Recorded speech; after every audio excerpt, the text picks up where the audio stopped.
You mentioned at the very start that there was a lot of inspiration from working terrible ops jobs, and I was just curious, besides the terrible ops jobs, were there anything else that helped inspire you to create Severance? Maybe a particular philosophy or something like that? Oh boy, yeah, sure. Thanks for that. Yeah, I mean, there are so many influences that led to this, you know, theater, film, TV, you know, there's weirdly a lot of like late 90s film that was sort of about, I feel like there was a while there where there was a lot of stuff that was about sort of questioning your reality and you know, stuff like The Matrix and The Truman Show and, you know, stuff like Dark City or even something like Office Space, where it was all about sort of breaking out of a reality that you were trapped in. So a lot of stuff like that, and then, you know, again, theater, literature, you know, I'm saying those things vaguely to avoid naming anything specific, but yeah, mostly literature, I would say. No, it was, yeah, it was a lot of that, and then just a lot of, you know, there were a string of jobs that had things like the 9 core principles and just of these sort of weird absurdities that I'm like, this has to be dramatized in some way. Hi, I'm Amanda. Hi. As we're dropped into this world of Severance, we see a lot of male characters who own the job, have no issues, or what we seem to see, no issues with being severed. They enjoy their finger handcuffs and their achievements to waffle parties. But the first female character we see, Ellie, has a hard time with this journey. Dan, Ben, what are you saying is the difference between men and women? Oh boy. There is no right answer.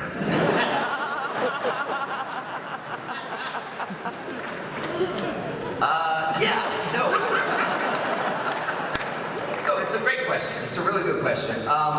It's funny because, like I said, in the original draft, it was actually Mark waking up on the table, and I wouldn't say it wasn't like a straight up intentional thing to like, let's have the first woman in the office be the one who upsets the apple cart and sort of messes with the status quo.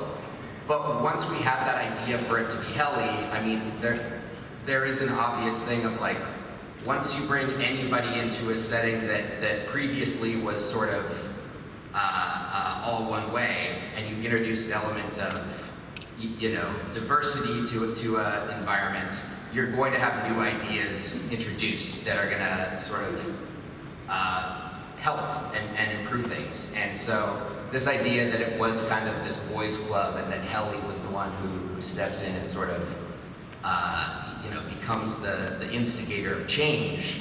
I wouldn't say it was like initially intentional, but it really, it worked so well that, you know, we kind of leaned into it. I think what I was so drawn to about Helly is that she just has this unapologetic rebellion inside of her, and it's a very human experience to want to know who she is at core. And she really becomes this catalyst of waking everyone up to what it is that they're doing and the ethics of being kept somewhere against one's will.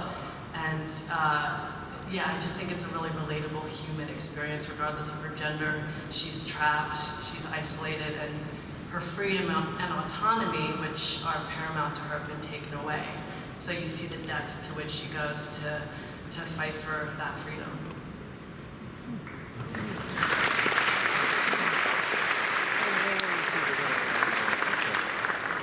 Hey, I'm Mike. I was just curious, with all the references to clinical science, academic science, are we going to see more of that with the characters in the second season? Clinical and what science? Well, you have like psychology. There seems to be the focus on like PTSD with the characters. I was curious if that's going to be something we're going to be told more. I'm a war veteran, so I was just curious PTSD in film and television explained and not, abused in the way it's been in the past. Yeah.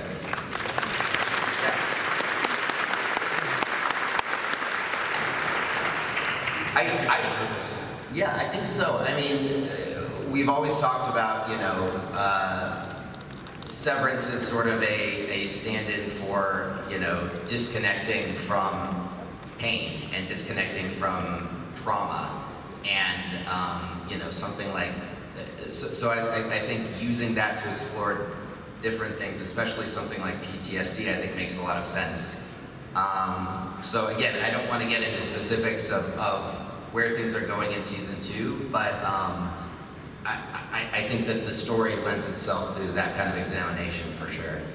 Yeah, I think so much of the concept of the show is about how much of our memory and our experience, even if it's not conscious, we carry with us and is suppressed. And that was one of the conversations we had a lot with the actors, almost in every scene, was how much of who they are on the outside is informing what's going on with their innie, even if they're not conscious of it, because it's a very real thing. And I think it's a very important aspect to the show, and for the actors, I know for John and Adam, everybody, that was a really important part of them playing these characters, because that was always part of who they are, and was always informing every scene.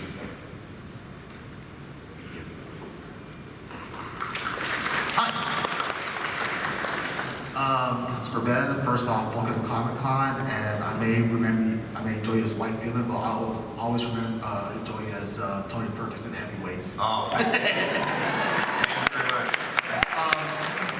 So Ben, I've always associated with comedy, but how much of a change is it for you to transition from comedy to drama, especially like a psychological thriller for such a TV show like this one, especially as a director? Well, I have to say, when I read the script, this great pilot script, the first thing that jumped out at me was this was reminding me of some of my favorite workplace comedies. Office Space. An amazing seminal movie. The show, both the British and the American Office, The Office, Parks and Rec. This is like a genre of comedy that's developed over the last 20 whatever years, and it's so much a part of our comedic language. That's what I saw in the script. I said, oh, this Dan is taking this genre and he's really flipping it around, and it feels to me like those shows. And actually maybe it's even funnier when I read it than what we ended up making. But the comedy on the page was there. But what was interesting was like, oh, this feels to me like reminiscent of a scene from Parks and Rec or The Office, except these people have no idea who they are, why they're there, what they're doing, or any of it. They just don't know. This is like, so it's like this like abstract level of like an Ionesco play or something.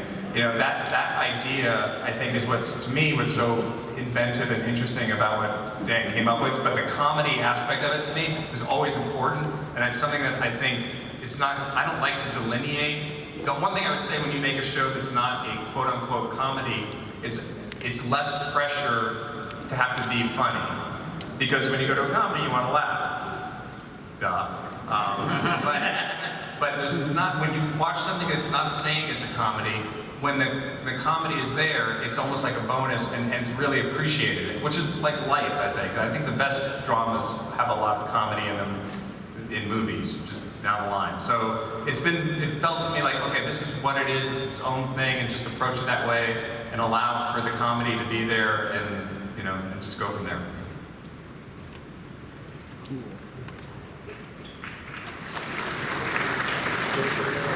we go. Hi guys. Wow. My name's Kyla, and this is also a question for Mr. Stiller. Y'all talked a bit about the intentionality of color earlier in the panel, but I was just wondering if you could elaborate on that. From the stark white of the office buildings to the red and blue of the betta fish. How much of that was in the script, and how much of that was like during production? Yeah, I think a lot of it was developed in pre-production. I think, it's interesting, Dan was talking about his influences, generationally, 90s stuff. I'm a 70s person, So, you know, we're coming, you know, since I'm older than Dan, like we have slightly different influences. So I think you looked at it a certain way, I looked at it a certain way, and we came together on it. And so those ideas, finding the building was the biggest thing. Like, what is the Lumen building? And we looked at different places, but when we found the Bell Labs building, that was really in New Jersey, which was built by Aerosart and designed by Aerosart, and it was a mid-century architect. That was like, okay, this is the aesthetic for the show, and we built everything around that. And then we just wanted to get really specific because we knew that all these scenes were going to be taking place in this one place. So it was important to have a very cohesive design sense that would, I think, hopefully like illuminate who the characters were. And what it does is it sort of like brings the characters out because everything's kind of drab, and you want it to be like drab but yet like pleasing. And then the costumes that our costume designer Sarah Edwards came up with were in sync with what Jeremy Hindle's colors were, and Jessica Lee Gagne, our cinematographer. We were all like talking about, okay, this is the palette, which you do when you're making something, and it really brings out each character by really focusing. I think the costumes become really important once you make those decisions. Okay, the rug's going to be green, and this is the color of the divider. After that, the only color are really the actors and what they're bringing. So it was fun to delve into that, knowing that we had a very limited space that we were working within. And I think when all three, the production designer, cinematographer, and director, everybody's talking together, that's how you get that cohesiveness. We have time for one more question. Hey guys, Calvin, huge fan of the show, so I'm really honored to be standing here in front of you guys. I was just wondering, as the last question for Daichin, I was wondering if you could give the crowd your best wellness session. Sorry? If you could just give the crowd maybe like a one-line wellness session, something motivational. Oh, to you? To the crowd.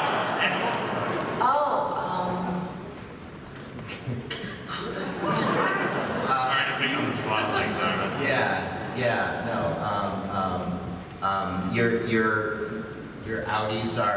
Your outies are really good for masking up for this, and we appreciate that. Okay.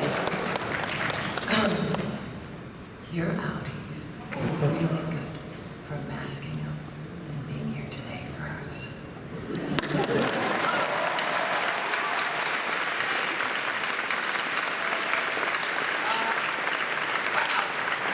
It is a testament to this show that was one of the smartest and weirdest Q&A sessions. Those questions were, usually the questions here are like, who would win in a fight, Deadpool or the Blues Brothers? This was amazing. Thank you so much, the creators, the casting.